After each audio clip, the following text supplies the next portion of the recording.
Steven, arrête s'il te plaît, j'ai jamais pu encadrer Michel Legrand.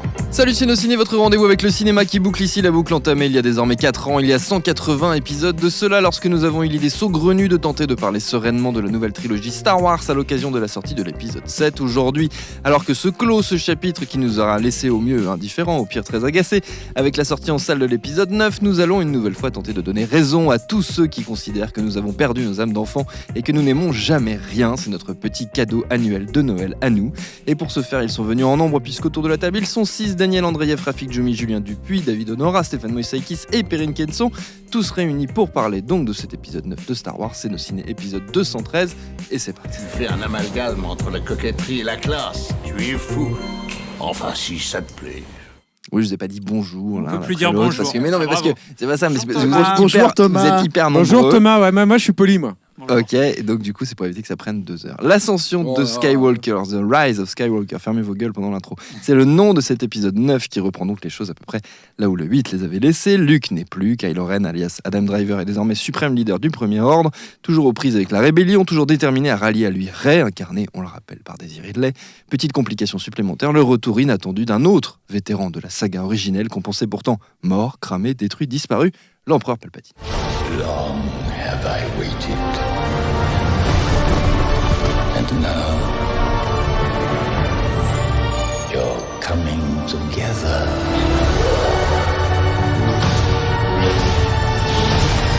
Is your undoing. The Force will be with you. Always.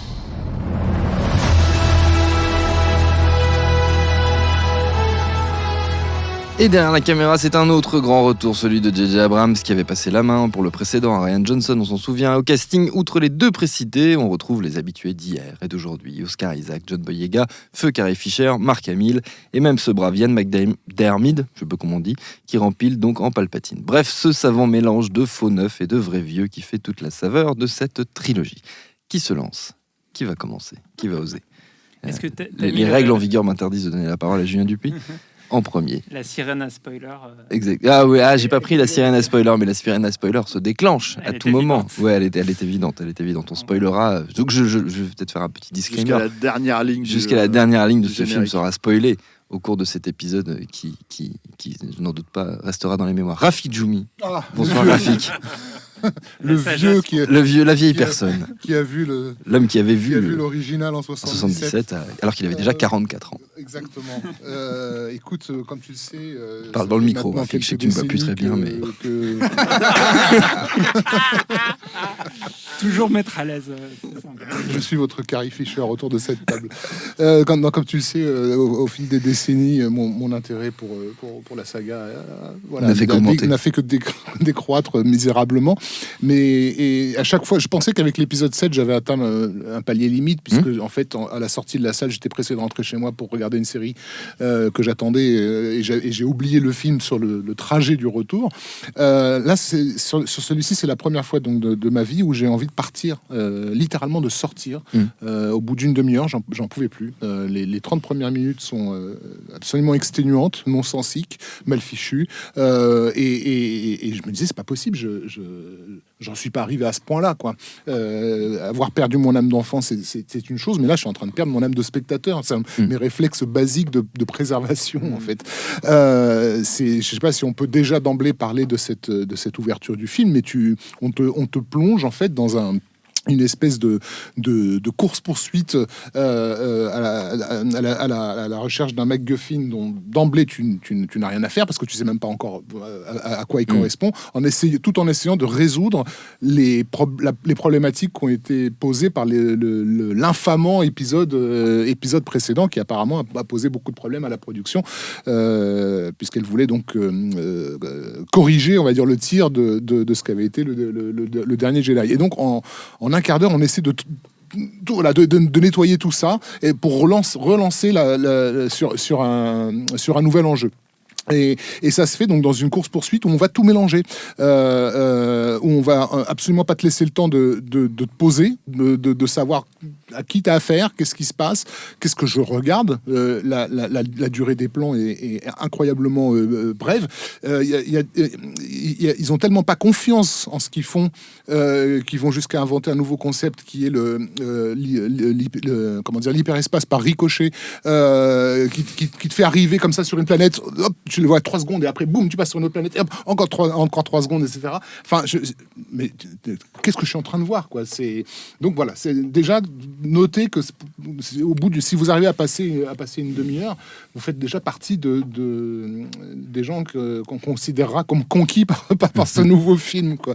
Et dans la salle où j'étais, il y avait un silence de mort, quoi. Enfin, les gens ne réagissaient à rien. Donc voilà. Donc le vieux s'est senti très vieux dès le début de ce film. Très bien. Daniel? Bah écoute, pour moi je dirais c'est faux. Il y a des gens qui réagissaient dans la salle, dont moi, puisque j'ai beaucoup rigolé quand j'ai appris que finalement, après que Rian Johnson a pris soin à dire que non, Ray finalement c'est la fille de personne, bah finalement c'est la fille de rien de plus que le grand méchant de tout Star Wars, qui est, dont on l'apprend... La petite fille. La petite fille, oui, pardon. Oui, la petite fille, oui. Petite fille. Oui, c'est un Truc de ouf. Et donc, c'est génial parce que dans ce premier quart d'heure où tout, comme disait Raph, tout est téléphoné, les sujets verbes... Là, c'est le plus gros spoil de tout le film, hein. Ouais, d'accord. Sujet, verbe, complément, on t'explique tout à vitesse en V. Donc, personne n'a l'air de réagir au fait que Palpatine est peut-être vivant, en fait. Ils ont pas eu le scénario complet, ils ont eu que la page de scénario où ils apparaissent, donc du coup personne n'est peut-être au courant que Palpatine est revenu. Mais par contre, moi en tout cas, la nouvelle que Palpatine revient, genre j'ai dit c'est vraiment et qu'en plus Rey et sa petite fille, que finalement on la remet dans l'histoire d'hérédité de Star Wars, des Skywalker et tout ça. Est-ce que c'est vraiment ça qu'ils voulaient faire? Et en fait, on voit que tout le film, ils essayent de gommer donc ce que tu disais, la présence de Rian Johnson. Et alors, ils s'y appliquent, c'est-à-dire même Luke dit à un moment les phrases contraires. Il dit non, maintenant le sabre, il faut le traiter avec respect. Alors qu'on se souvient qu'un des trucs marquants dans le précédent, c'est qu'il balance le sabre dans la flotte et qu'il en a rien à foutre. Et tout le film va essayer de nier l'impact de Rian Johnson de toutes les manières possibles. C'est-à-dire que ils étaient réduits à néant à la fin du 8. Là maintenant, ça y est, il y a toute une armée qui est revenue. Et du coup. Je me demande à qui s'adresse ce film, en fait. Comme toi, je suis perplexe à 30e minute. Et je pense déjà que c'est plus pour les gamins, en fait. Et pour moi, c'est ça qui est presque dommage. C'est que Star Wars a toujours été un truc accessible pour les gamins. C'est quand même un truc où il y a des petites bestioles mignonnes, ce qui est fait pour vendre des jouets. Et tout ça, c'est pas du tout... Je dis pas ça comme un reproche. Je trouve ça plutôt positif qu'il y ait des films pour les gamins. Là, c'est plus un film pour gamins.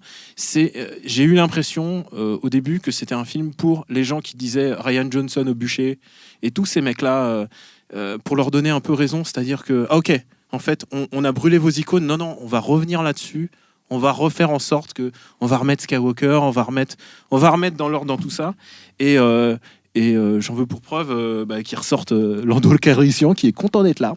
C'est pas Lando Calrissian. C'est Lando. C'est vrai, il rigole beaucoup. Mais tu sais quoi, il est content parce qu'il a eu son chèque, il est content d'être là, il a eu sa Funko Pop sans doute, il est trop content d'avoir sa Funko Pop. C'est vrai que c'est le mec qui a l'air d'être le plus content d'être dans le film. En plus, il essaye de draguer. Chaque scène, il commence par rire avant d'avoir dit la moindre réplique. En plus, il y a une scène où il essaye de draguer une fille à la fin, donc peut-être qu'il va se passer un truc, c'est très très gênant. Non, c'est parce que c'est sa fille cachée. Oui. T'as pas suivi ça? Oui, c'est ce qui... Il se regarde, effectivement, elle connaît pas ses parents, et il lui dit on va régler ça. On va régler ça. C'est la fille cachée de Palpatine. Pour moi, c'était... Vivement l'intralogie qui va tout nous... Vivement la série spin-off.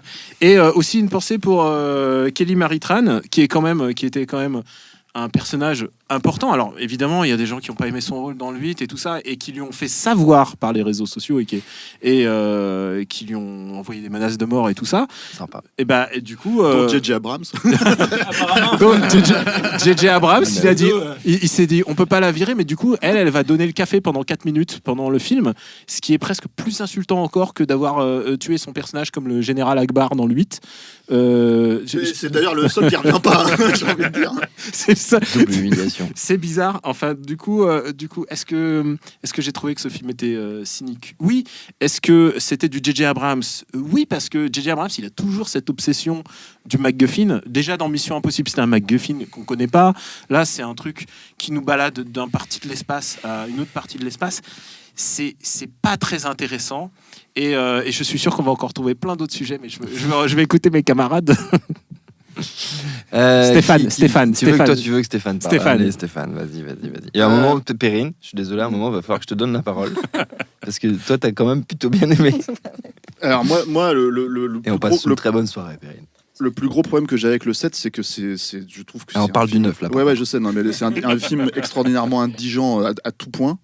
Honteux en fait quand on s'attaque à cette mythologie-là, y compris post-prélogie, qui est quand même une prélogie honteuse aussi. Et en fait, le problème que j'ai avec ce film-là, c'est que c'était un film, mine de rien, malgré tous ses défauts, un film extrêmement vivant. C'est-à-dire que je pense que, quoi qu'on en pense, il voulait faire ce film-là, en fait, J.J. Abrams, même si il l'a fait pour le studio, on va dire. Donc le 9 t'a fait revoir à la hausse le 7? Non, pas du tout, parce qu'en fait, c'est un film qui m'a profondément énervé à l'époque à cause de ça, en fait, parce que je me suis dit, ça va lancer une onde de choc, en fait, qui fait que les gens vont faire ça, en fait, après. Là, le truc avec celui-là, c'est que, et c'est dit d'entrée de jeu dans la première phrase, en fait, du déroulé, c'est les morts parlent. Et c'est ça pendant tout le film, j'ai l'impression de voir un film mort, quoi. C'est-à-dire que vraiment, d'un mec qui est en train de se demander en fait comment il doit faire le film du studio vraiment, mais qu'il ne veut pas faire, qui essaye de nous faire croire que Palpatine était là depuis le début, sans t'expliquer pourquoi il était là depuis le début, juste il est là, tu vois. Comment il est revenu, tu vois. Et tout le monde revient, c'est-à-dire que bon, t'as évidemment le cas de Carrie Fisher qui est problématique parce que comment dire, ils avaient elle est morte. L'actrice est morte et ils avaient genre un boulevard pour se débarrasser du personnage entre guillemets dans le 8, mais en fait ils ont décidé de faire non, et là elle apparaît à peu près 8 minutes, donc voilà. Ils ont récupéré apparemment des bouts ils ont fait un montage à la barre bouffe-ticelle avec des effets numériques assez crado, et en fait en gros elle c'est juste des reaction shots, quoi. Elle s'est dit oui, non, au revoir, que la force soit avec toi, c'est toi, ouais, oui. Et on lui donne un sabre aussi qu'elle rend, et donc je pense que ça c'était les trucs d'essai, en fait, c'était pas des choses définitifs. Et en plus la porte de sortie que le film lui offre, je suis désolé, un full spoiler total, quoi, la porte de sortie que le film lui offre, elle est mais aberrante. C'est-à-dire que le perso existe, il est là, et puis à un moment donné, en fait, elle doit contacter son fils, donc Ben Solo. Et là, en fait, je sais plus comment elle s'appelle, ce personnage-là de Yoda féminin, là. Oui. Le personnage joué par Lupita Nyong'o. Maskatana, ouais, c'est ça, ouais. Oui, Maskatana, elle s'appelle. Elle arrive, elle fait, si elle fait ça, elle va y passer. Et hop, effectivement, c'est ce qui se passe, tu vois. Donc voilà, donc tu te dis, bon, alors déjà, c'est le truc. dit que c'était écrit. Ah oui, bah, bien sûr. Et oui, parce qu'elle le dit pas comme ça. Voilà, non, mais le truc, c'est que il y a ça, il y a Han Solo qui revient pour parler à son fils, quoi. Enfin, est-ce qu'Harrison Ford est habillé en lui-même? En mode balèque total de Harrison Ford. Non, je t'arrête tout de suite. C'est l'Harrison Ford. Je trouve qu'il est vachement mieux dans sa scène ici que dans tout épisode 7. Il a l'air plus impliqué. Peut-être qu'au prorata du temps passé, on lui a plus payé. Il s'est pas rasé de micro blanc, en fait. Parce qu'il manquait le chien à côté. Et donc, tu as effectivement Luke qui revient en Ghost. Bon, ça, c'était plus ou moins attendu, on va dire. C'est pas le truc le plus. Mais en fait, voilà, il y a tous ces trucs en fait, où les morts, effectivement, parlent, reviennent. Et ça donne un grand film funéraire. Voilà. Non, mais le truc, c'est que c'est une private joke. Je vois les autres en train de faire un. Écoutez les anciens épisodes de cinéma. Non, mais ça, pour moi, c'est un film qui est complètement mort, qui effectivement tente de rattraper le truc. Et le problème, après, c'est que le concours de beats entre J.J. Abrams et Rian Johnson, il est juste évident. Jusque dans la dernière scène, quand t'as quelqu'un qui se retrouve en face de Rey, qui lui fait « Tu t'appelles comment ?» tu vois, et que l'autre, en fait, elle dit « Je m'appelle Rey Skywalker. » Tu vois, voilà, parce que j'ai décidé que c'était comme ça, et c'est pas parce que t'as décidé dans le prime précédent que c'était pas une Skywalker que c'en est pas une, finalement, même si c'en est pas vraiment une. Enfin, c'est que des trucs comme ça. Et alors, il y a la problématique de la force, qui est complètement, alors là c'est pareil, déjà ça faisait quand même 2 films que ça partait en cacahuète totale. Maintenant ils ont la Wi-Fi dans la force. Non mais alors voilà. Non mais bon, ils peuvent se faire des duels par la force interposée, c'est-à-dire littéralement sortir leur sabre et se battre. Non mais c'est même pas ça, c'est que en fait tu vois, tu parlais, on a, je sais plus qui a parlé d'âme d'enfant, de regarder ça, que ça s'adresse à des adultes, etc. Mais le truc, en fait, le problème pour moi, c'est que la façon dont ils utilisent la force dans ce film, c'est la façon dont peut-être toi, quand tu découvrais Star Wars quand tu avais 8 ans, tu considérais que c'était de la force, c'est-à-dire de la magie. C'est-à-dire, c'est incroyable, la force, on peut faire tout ça, etc., etc. Quand tu grandis et que tu regardes Star Wars, c'est la raison pour laquelle Star Wars, ça reste Star Wars, en fait, 40 ans après, c'est que tu te rends compte que c'est pas de la magie, c'est de la spiritualité. C'est très très fort, tu vois. Et le truc, si tu veux, c'est que là, c'est ça comme de la magie. C'est-à-dire, elle peut ressusciter des gens, tu vois, elle peut tout faire. C'est incroyable. Donc, en fait, à un moment donné, tu as envie de dire, pourquoi vous n'avez pas ressuscité Léa ? Pourquoi vous n'avez pas... Enfin, tu vois, ça devient littéralement n'importe quoi en termes narratifs. Et bon, voilà, après... pour moi, je pense, là d'après ce que j'ai cru comprendre, la sortie du film pose problème, en fait, encore une fois, vis-à-vis des critiques. Les premières réactions de fans sont pas super, enthousiasmantes, quoi. Mais pour moi, c'est que le film, il paye le prix de la confection globale de cette trilogie, qui est complètement faite par-dessus la jambe, quoi. Et je pense, le problème, c'est que même s'ils avaient laissé 1 an de plus à J.J. Abrams pour, faire ce film... après avoir viré Colin Trevorrow, après devoir repenser le film vis-à-vis de ce que Rian Johnson a fait, etc., je pense qu'il aurait quand même fait quelque chose de plus ou moins de cet ordre-là, en fait. Et c'est là, en fait, où tu te dis, le vrai maître d'œuvre, on va dire, de cette saga, c'est aujourd'hui, de cette trilogie-là, c'est Kathleen Kennedy. Et moi, c'est ça qui me rend dingue, en fait, c'est que je me dis, mais attends, c'était pas quelqu'un de talentueux, en fait, c'était pas quelqu'un qui avait une vision du cinéma un peu plus, des blockbusters plus haut placés que ça, quoi. Et il faut vraiment qu'on en arrive là, en fait, à faire une espèce de du fan service à tout bout de champ, ce qui était déjà le cas du 7, tu vois. Mais en plus, en fait, rattraper la merde qu'elle a elle-même laissé faire, en fait, dans le 8 à l'époque. Enfin, je comprends plus, tu vois. Donc c'est là, pour moi, en fait, j'ai cette théorie. Je pense que c'est une trilogie qui va être retcon, en fait, dans quelques temps. C'est-à-dire, ils vont se dire, on peut pas terminer 9 films sur ça. C'est-à-dire, on peut pas proposer les 3 derniers films que ça soit ça. Et en fait, ils vont faire comme un Terminator Dark Fate, un Halloween, je sais pas combien, etc., etc. Ils vont se dire, allez hop, on retcon, on s'en bat les couilles, quoi. Parce que je vois même pas comment ça peut rester. Même la prélogie, en fait, ça me semble plus cohérent, en fait, si tu veux, que cette trilogie-là. Et enfin voilà, au goût.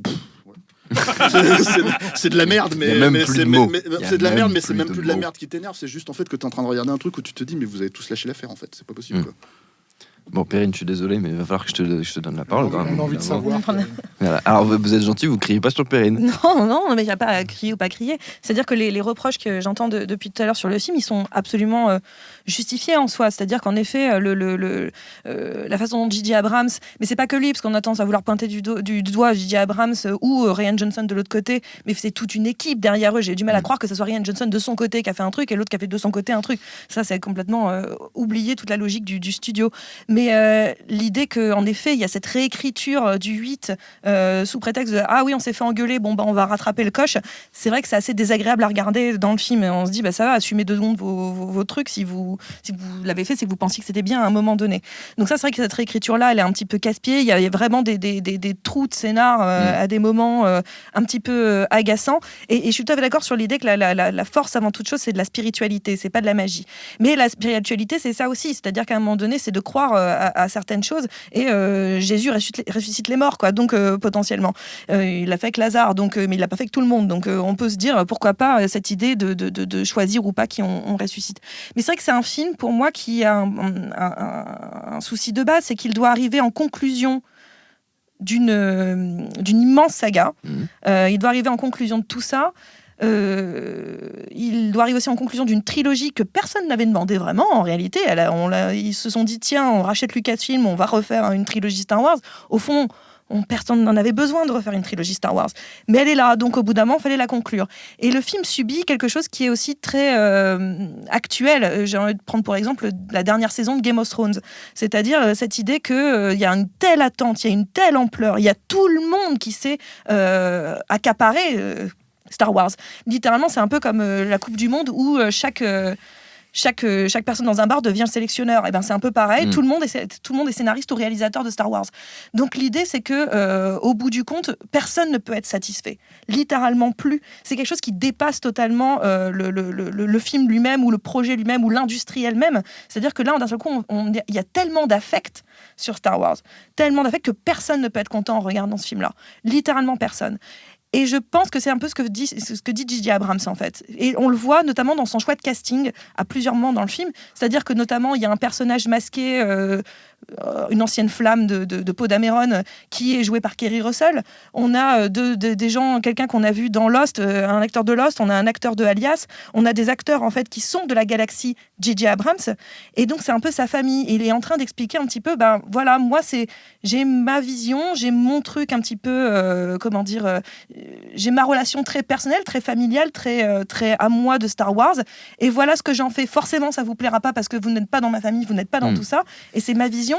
Après, moi, je trouve que le film n'est pas, je trouve pas mort, en fait. C'est-à-dire que moi, au contraire, j'ai plutôt pas passé un mauvais moment en le regardant, en faisant fi de tout ce qui me gênait à certains endroits.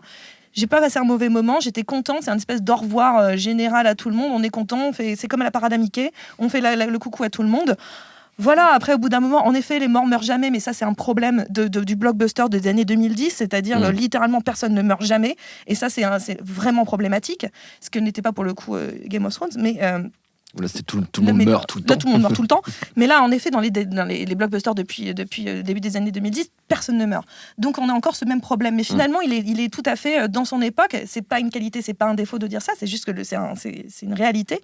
Il est dans son époque.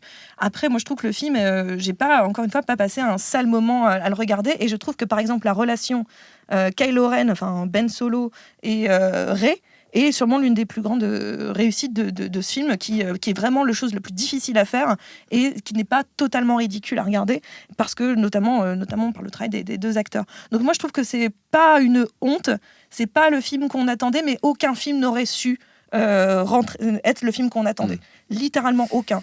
Donc c'est pas une excuse, c'est pas non plus un compliment. Le fait est qu'il est là, et au bout d'un moment, moi j'ai pas envie de taper sur une ambulance parce que ça sert à rien. Et je trouve qu'il y a un truc un peu trop passionné autour du débat de Star Wars qui fait qu'il n'y a pas de débat sur Star Wars en fait. En réalité, il n'y a pas de débat puisque chacun, je pense que littéralement, je questionne chaque personne qui est autour de cette table et n'importe quelle personne dehors. Littéralement, si je leur donnais c'était quoi l'histoire idéale, j'ai 50 histoires différentes. Donc le fait est que tu leur poses la question, c'était quoi l'histoire de celui-là ? Et là, tu auras 50 histoires différentes. Aussi, parce que peut-être. Je pense que personne. Mais non, parce qu'il y a ce rattrapage. Tu t'es raccroché au récit, mais à quel récit ? Je me suis raccroché plutôt au récit de Rey, c'est celui qui m'intéressait le plus, ou même le récit de Kylo Ren. Mais après, voilà, je vois du spectacle. Moi, je pense que si j'ai 13 ans, je regarde des trucs qui bougent, mais ça me va en fait. J'ai pas envie d'avoir un esprit vraiment totalement critique sur le film parce que je ne peux pas en avoir un et le film ne permet pas ça. À aucun moment, il permet le débat critique. Donc, après, au bout d'un moment. Voilà, après je comprends que ça plaise pas du tout, mais de là à mettre sur internet des gens qui disent J.J. Abrams on va te retrouver, on va te crever, je trouve que c'est un peu excessif. Oui, mais ça peut absolument sur tous les films maintenant. Oui, mais c'est excessif, et je trouve ça excessif dans tous les films de manière générale, et je trouve que là on est à un degré de folie autour de quelque chose. On oublie que c'est du cinéma, on oublie que c'est un film, et on en fait une affaire littéralement de religion, et ça me dépasse un petit peu. Je peux prendre la parole du coup, Thomas Rozek, ou je sors de mes prérogatives en la prenant de moi-même. Normalement, t'attends que je te désigne. Ah, vas-y, désigne-moi. Je sais pas, du coup. Vas-y, alors. Non, mais David de Nora. Non, mais j'avais envie de réagir un peu sur ce que Perrine avait dit. C'est pour vous n'avez pas commencé à vous engueuler. Non, pas du tout. Faites chier. Vas-y, Julien. Alors j'y vais. Non, mais en fait, parce que moi j'en ai un peu assez. En fait, le discours que tient Perrine sur ça commence bien.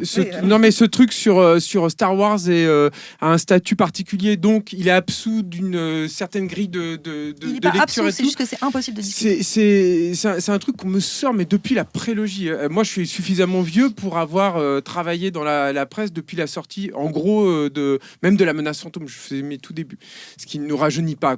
Finalement. Non. Et ça, c'est les arguments de non, mais t'aimes pas parce que t'as perdu ton âme d'enfant et t'aimes pas parce que c'est Star Wars et tout le monde a un rapport trop dans l'affect là-dessus. Pour moi, ce sont des arguments qui ont toujours été hyper caduques sur Star Wars et qui le sont encore plus parce que moi, je suis complètement détaché aujourd'hui de ça. C'est-à-dire que depuis les derniers Jedi, je mentirais en disant que je suis sorti des films en colère. Pour moi, la problématique de ces films-là, c'est de m'en souvenir. C'est de me souvenir exactement de ce qui m'a plu, ce qui m'a pas plu, tellement ils sont mal faits et mal conçus. Et là, le problème avec le film de J.J. Abrams, c'est même pas un problème par rapport à Star Wars, c'est même pas un problème par rapport à ce qu'il raconte sur le reste de la saga.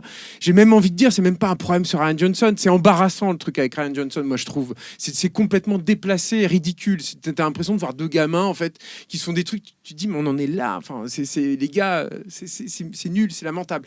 C'est un problème de facture simple de film. C'est-à-dire que c'est, pour moi, là on en est. Si tu veux, le Réveil de la Force, c'était un film de fanboy simpliste. pas talentueux et un peu con, quoi, quand même. Il faut dire les choses telles qu'elles sont, quoi. Là, pour moi, sur celui-là, on en est au niveau de l'accident industriel. Pour moi, c'est un film qui n'est pas fini. C'est un film qui a été fait trop vite. C'est un film, par exemple, j'étais hyper étonné de voir que la direction artistique, la conception des décors était aussi faible dans un Star Wars. On est face à un des films qui coûte le plus cher aujourd'hui. Vous avez vu la pauvreté des décors. Ils sont embarrassants, quoi. C'est vraiment embarrassant. Et Rafik parlait du début tout à l'heure.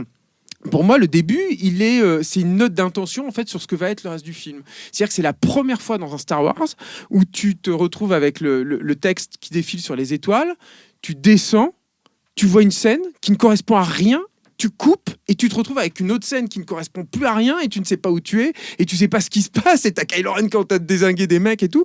Et c'est n'importe quoi. Et dès le début, en fait, tu te dis ah ouais, non mais d'accord, on en est là. C'est-à-dire que là, on peut même plus sauver les meubles en fait sur un Star Wars. C'est-à-dire que c'est un tel parce qu'on sait qu'il est arrivé tard. J.J. Abrams, on sait que c'est un mec qui sait pas finir ses trucs parce que le gars il ne fonctionne qu'à la mystery box. Il a toujours fonctionné comme ça. Donc le gars, il te fait tenir en fait sur un récit en te disant attention, mais j'ai un grand secret. Mais attention, à l'intérieur de ce grand secret, j'en ai un autre. Sauf qu'il n'a pas de secret, en fait. Il a rien. Et ça a toujours été comme ça. Il a toujours fonctionné comme ça. Donc le gars, on lui demande de conclure alors qu'il sait éventuellement planter des personnages, les rendre assez rapidement sympathiques, t'expliquer de façon relative, je parle dans le meilleur des cas, relativement efficace en fait, des nouveaux enjeux, un nouvel univers et tout, mais c'est le pire mec à Hollywood aujourd'hui pour finir une histoire, le pire.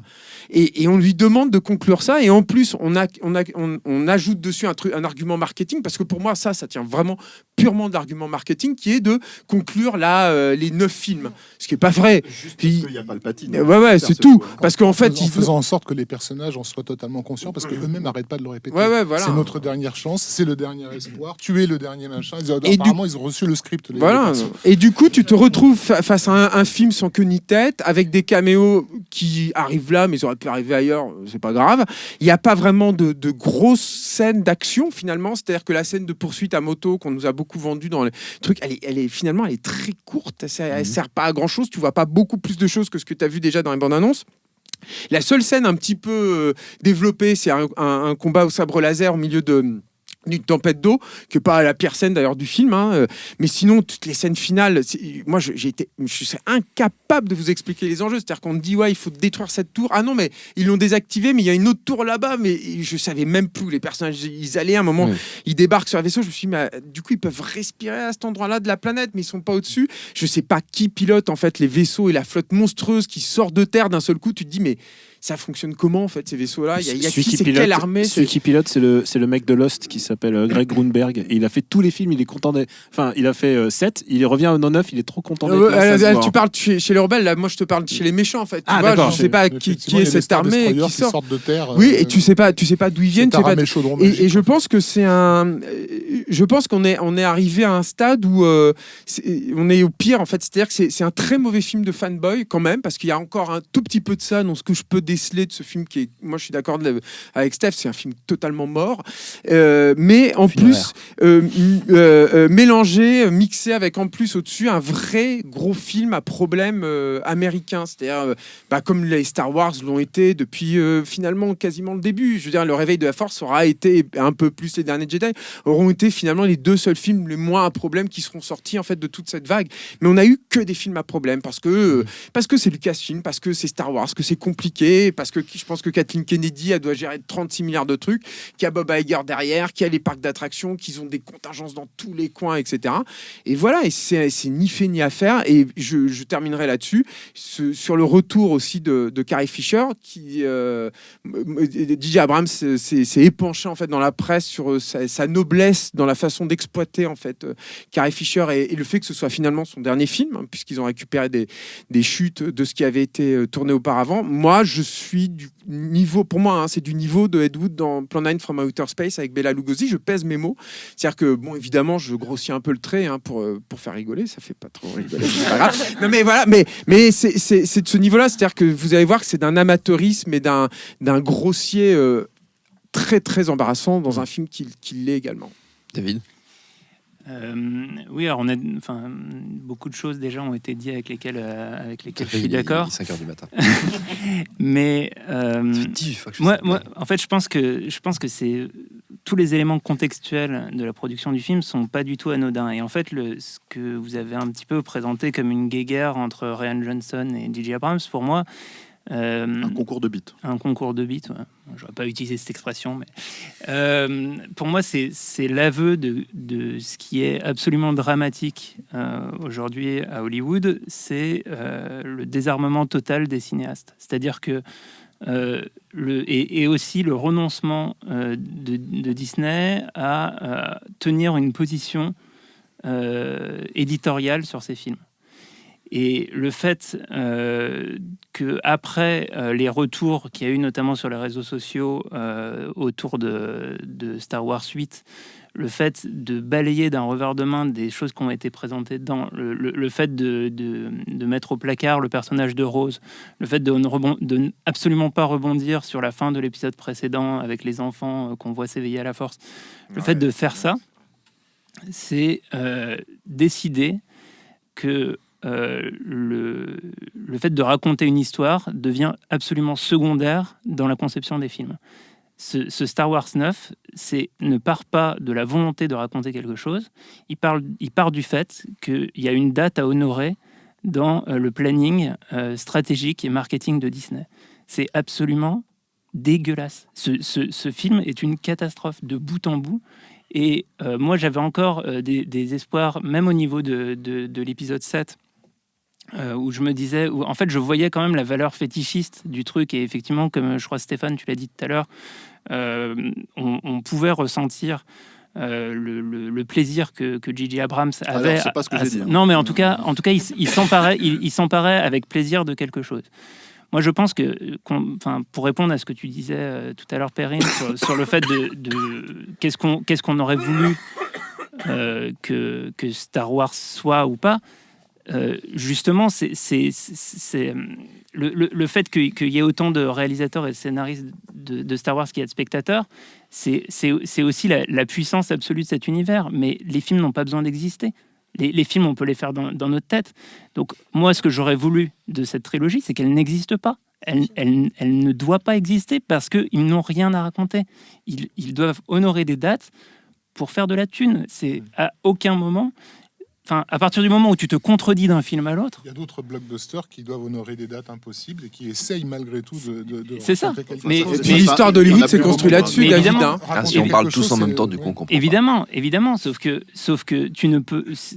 Toute l'histoire d'Hollywood est sur cette polarité, sur cet équilibre entre des studios qui ont de l'argent à mettre et des gens qui ont des histoires à raconter. Là, il n'y a plus que le studio. Le film est déserté d'un point de vue narratif. Qu'est-ce que c'est que cette histoire ? Pourquoi Palpatine ? Pourquoi faire revenir Palpatine ? Qu'est-ce que tu veux raconter ? À partir du moment où tu dis que en gros, dans l'univers Star Wars, la mort des personnages n'a aucune valeur, comment tu peux t'intéresser à ce qui leur arrive ? À partir du moment où il n'y a pas de danger, comment tu peux t'intéresser à ne serait-ce qu'un moment de tension dramatique ? Il y a une problématique. Il ne se passe rien dans ce film. Pour moi, il y a une problématique en fait d'écriture de personnages, c'est-à-dire qu'en fait, en gros, le truc avec, alors comme disait Perrine, il y a Ben Solo et Rey, c'est à peu près le seul truc où tu comprends où ils veulent en venir en fait. C'est-à-dire, c'est les deux faces de la même pièce, blablabla, etc. Voilà. Le reste, c'est quoi ? C'est Oscar Isaacs. On t'explique que dès le début, en fait, il devait mourir en fait dans la scène d'ouverture du film. Alors, tu sais pas pourquoi ils sont allés chercher ce mec. Et en fait, on l'aime bien, donc on le garde. Tu vois ? Qui c'est ce perso ? Qui c'est ce perso pour Rey ? Ouais. Qui c'est ce perso pour Finn ? Qui c'est ce perso pour Chewbacca ? Qui c'est ce perso pour... Et à partir de ce moment-là, en fait... Finn, il en est à un point où il vient de rencontrer un personnage, il vient littéralement de rencontrer quelqu'un, et il lui fait une confession, tellement il est la personne à qui raconter sa vie. Et d'ailleurs, cette scène où il retrouve ses enfants soldats, là, des anciens Stormtroopers, c'est à peu près le seul moment où je trouve que la relation qu'il peut avoir avec ce personnage-là, en 3 scènes, fonctionne mieux que tout Rey, en fait, à qui il essaye de dire un truc à un moment donné parce qu'il croit qu'il va mourir et finalement il te donne jamais la réponse. C'est génial, c'est hallucinant. Il y a un manque de communication. Et il va lui dire quoi ? Mais qu'il l'aime. Mais en fait, non, on le sait pas. Tu vois, c'est ça le problème. C'était déjà le cas dans le 7, c'était déjà le cas dans le 8. Mais ça, c'est de l'extrapolation pour moi. Tu vois, je veux dire, je vois à aucun moment donné, en fait, j'ai l'impression qu'ils s'aiment, en fait, ou qu'ils se regardent, ou qu'ils... c'est mort, c'est vide. Littéralement, il y a tout un jeu autour de j'ai un truc à te dire. Ah, c'est quoi ? Ah, bah, je te le dirai plus tard. Et il lui dit jamais, c'est censé être la fin de la saga de 9 films. Ils le font au niveau des sentiments. effectivement, mais ils le font aussi au niveau des informations. C'est quand même assez incroyable que ces personnages n'arrivent pas du tout à communiquer les uns avec les autres. Qu'est-ce qu'on fait? Je sais pas. Où tu vas, je ne sais pas. Je te le dirai tout à l'heure. La moitié des scènes, j'avais l'impression qu'il y avait un truc qu'on devait nous dire et qu'on ne nous dit pas, mais entre-temps, on est passé à une scène suivante. Et c'est là où l'accident industriel de Julien, il prend toute sa valeur, parce que moi, je soupçonne que derrière cette stratégie de faire dire au personnage ce genre de réplique, il y a toujours l'idée de remonter le film autrement, de faire de cette scène autre chose que ce qu'elle était censée être au départ. Parce que tu reprends exactement ces répliques-là, tu les mets dans un autre sens et tu obtiens un film à 90% refait, quoi. Et la problématique, en fait, quand tu la compares à Star Wars, à la trilogie originale, c'est que tu comprends les enjeux entre chaque personnage. Tu comprends, en fait, qui est Han Solo pour Léa, qui est Léa pour Han Solo, qui est Léa, en fait. Même quand ils ont merdé et qu'ils ont décidé que machin, finalement, c'était la sœur d'eux, quoi. Tu vois, donc le truc, c'est qu'à un moment donné, c'est pas, enfin, je veux dire, c'était pas du grand art scénaristique, Star Wars, absolument, tu vois, mais je veux dire, tu comprenais les enjeux entre chaque perso, et c'est ce qui fait que tu t'attachais à un univers, en fait, à la base, que tu ne connais pas. Et là, le truc, si tu veux, c'est pour ça qu'en fait, c'est pas une question de dire Star Wars, tout le monde a son avis dessus. Star Wars, ça existe. S'il y avait 3 films, tu peux y revenir et savoir comment ça a été fait. Et ça, c'est un truc qui non seulement déconstruit complètement ce qui a été fabriqué, sous couvert, en fait, de faire du fanservice, ou je sais pas, peu importe, on s'en fout, tu vois, de l'argent, du ce que tu veux. Mais à un moment donné, en fait, on en arrive effectivement, comme tu dis, David, c'est que on s'en fout de raconter une histoire, et surtout le seul truc qui est important, c'est de savoir est-ce que sur Twitter ils vont pas nous chier dans les bots, tu vois. Donc à un moment donné, en fait, c'est bon, on a passé le mur de feu, eh ben on fait un autre film. Et il y a un autre aspect que je vois là-dedans et qui pour moi dans le film confine presque à la parodie, c'est le fait d'utiliser en fait des marqueurs de Star Wars, et le fait de se dire, par exemple, alors on retomberait sur nos pattes en disant que elle est finalement du côté des Sith parce que c'est la petite fille de Palpatine, sauf que en fait, qu'est-ce que ça veut dire? Ça veut dire qu'elle a eu un père qui, alors la Force a sauté une génération, lui il a eu une vie de random, et en fait lui il a été gentil, mais il n'a pas été confronté à la Force, et en fait on a des béances scénaristiques qui sont absolument pas expliquées, parce que le truc a été placé comme ça pour créer en fait des séquences et des répliques qui sont artificielles. La séquence de face à face où elle se met à croiser les sabres en disant je suis tous les Jedi ne repose sur absolument rien qui a été développé dans le film. Parfois j'ai l'impression d'être en fait sur une esquisse de ce qui est censé être une suite de Star Wars dans un épisode des Simpsons. Enfin, je sais pas. C'est l'idée de ce qu'est Star Wars. Oui, c'est ça, quoi. Quand tu as littéralement un personnage qui te dit à l'écran en souriant je suis l'espion, oui, je pense qu'on est vraiment tombé dans les Simpsons. Enfin, je sais pas si vous vous souvenez de ce passage-là, mais c'est ouf. C'est quand même stupéfiant dans un. Est-ce que je peux sortir un truc positif? Moi, j'allais dire un truc positif aussi. Vas-y, Daniel. Allez, des trucs positifs. Un tout petit mot. Non, je voulais juste. Il y a un mec pour moi qui comprend à peu près le truc dans le machin. Alors, le boulot d'ILM, ça va quand même, c'est pas démentiel, mais ça va. Mais c'est surtout Neil Scanlan en fait qui a fait les animatroniques et les créatures en fait dans le film. Mais ça c'est depuis le premier en fait, depuis le réveil de la Force. Je trouve qu'il a chopé le truc. C'est-à-dire qu'on est à la fois à mi-chemin dans quelque chose de très traditionnel qui fait appel à toutes les méthodologies de marionnetterie, on va dire habituelles, dans quelque chose de beaucoup plus moderne. Et il est comme ça, il fonctionne sur un équilibre qui est pas forcément évident à trouver. Et moi, je dois dire que sur celui-là, c'est le seul moment où je suis sorti de ma torpeur, parce que si Claude avait été le personnage principal de cet épisode. Il y a des petits bonhommes comme ça qui sont rigolos. Il va s'appeler Claude, semble-t-il. Daniel, attends. David. Bon, allez.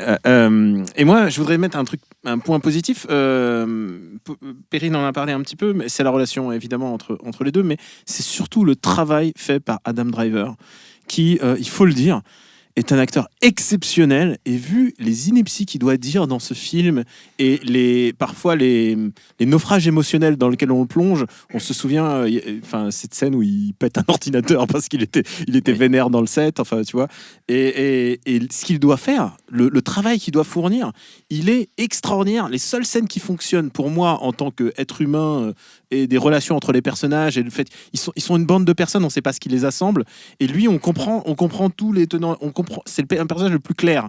Et alors qu'il est justement dans un dilemme, et ben tout ça, c'est le travail qu'il fait corporel. Il a un vrai travail corporel qu'il fait quand il redevient Ben Solo. Il nous vend quand même cette idée qu'il meurt et ressuscite, alors que, c'est un truc qu'on n'avait pas vu encore. Vraiment, Adam Driver, il fait les meilleures scènes de cinéma de cette année. Seulement, c'était pas dans le même film. Moi, je pensais plutôt à Marriage Story, qui est disponible en ce moment sur Netflix. Et franchement, il est extraordinaire dans Marriage Story. Et ça se voit dans un film comme ça. Il est vraiment extraordinaire. Et je voulais juste revenir à un truc. Vous parliez d'une tension dramatique. Vous parliez de la tension dramatique chez, par exemple, Adam Driver. On ne la sent pas, absolument pas dans le reste, même dans les clins d'œil. C'est-à-dire quand Chewbacca décolle pour exploser en plein vol et tout d'un coup, il revient ressuscité. Tout d'un coup, 2 secondes après, on lui dit finalement il est pas mort. En fait, non. Mais c'est parce que c'était pour faire une très belle scène à la fin. Et ils font lorsqu'il apprend la mort. Lorsqu'il apprend la mort de Léa, il se met à pleurer. Ouais. C'est absolument incroyable ce passage. Il le fait bien. Et tout est on va s'arrêter. Tout est désamorcé comme ça. C3PO, on lui dit on va t'effacer ta mémoire. 2 secondes après, on lui rend sa mémoire. Tout va bien. C'est ça qui est beau avec Star Wars, c'est que finalement. C'est le grand 8 émotionnel. Et alors moi, David, ça va être le mot de la fin. J'avais aussi un petit truc positif. Alors, je rejoins ce que disait. J'avais perdu 5 € dans la salle, je l'ai retrouvé à la fin. Et ça fait plaisir. Truc de ouf. Non, mais je rejoins ce que dit Daniel, et en fait, même je l'étendrai à tous les acteurs, en fait. Et c'est, moi, je trouve que le casting du film et le travail des acteurs est plutôt bon. Et ça me fait penser à Louis Garrel qui disait ça dans un mec Louis Garrel. Non mais attendez, on lâche les chiens, quoi. Il disait ça dans l'émission de Combini, Télé 7 jours. Dans l'émission de Combini qui est dans le nouveau Télé 7 jours, dans le Vidéo Club. Ah oui, qui s'appelle le Vidéo Club. Bien et en fait, il parle des acteurs hollywoodiens, et il dit qu'il est fasciné par les acteurs hollywoodiens et leur capacité à jouer des trucs dans des univers incroyables ou à partir de non mais enfin bref. Et il dit ce truc, et effectivement, c'est la démonstration de ça, c'est-à-dire que on a une galerie d'acteurs qui arrivent à jouer. Pour moi, le scénario est abscon, il le joue en plus beaucoup dans des décors avec de l'incrustation numérique, etc. Et ils arrivent à faire leur job, et le travail des acteurs est incroyable. Et aussi, j'ai eu un petit moment d'émotion quand même dans le film à un instant. C'est presque comme votre truc avec Chewbacca. C'est à la mort de la princesse Leia. Il y a R2 qui sanglote un peu. Et ça, ça t'a brisé le cœur. Ils auraient dû faire juste un Vine et c'était plié. Jeter sur le Moi, j'ai un truc positif à rajouter. Ah non, rien, en fait, pardon, excusez-moi. Non, c'est pas super, elle est vachement bien. Un scénario du mec qui a signé Batman v Superman, faut quand même le dire. C'est vrai qu'on l'a pas dit. Justice League, mon gars, je veux dire, une décennie de qualité. Encore une histoire de maman, c'est vrai. Oui, on aura remarqué au fil des Star Wars que les espèces aliens et autres qui au départ étaient dans des tribus, petit à petit se mélangent les uns aux autres. En fait, il y a un gros melting pot en fait dans cet épisode-là. Donc ça a suivi un peu l'évolution de la société. Sauf les Ewoks, qui sont toujours restés dans leur coin. On les voit à un moment donné, ils sont toujours sur leur forêt. Les porcs aussi. Je pense qu'effectivement, ils ont sauvé l'humanité une fois. Ce sont des furballs suprémacistes. C'est des cannibales.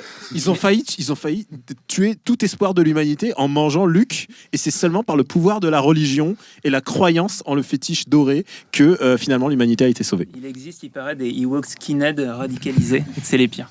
Faites gaffe. Wow. Ok, super. Bon. Vous voulez vraiment terminer l'émission sur ça là ? Ouais, je pense qu'on va s'arrêter là-dessus. À l'image du film, je pense. Je pense qu'on va s'arrêter là-dessus. Des Ewoks. Merci. Merci, oui, je crois que le mot est bon. Merci à tous. Notre temps est écoulé. Merci JJ Abrams. Merci La Vie. Merci Kathleen Kennedy. Merci surtout à Solène, à la technique. Merci beaucoup, Solène. Binge.audio pour toutes les infos utiles. On vous dit à très vite. Je préfère partir plutôt que d'entendre ça, plutôt que d'être sourd.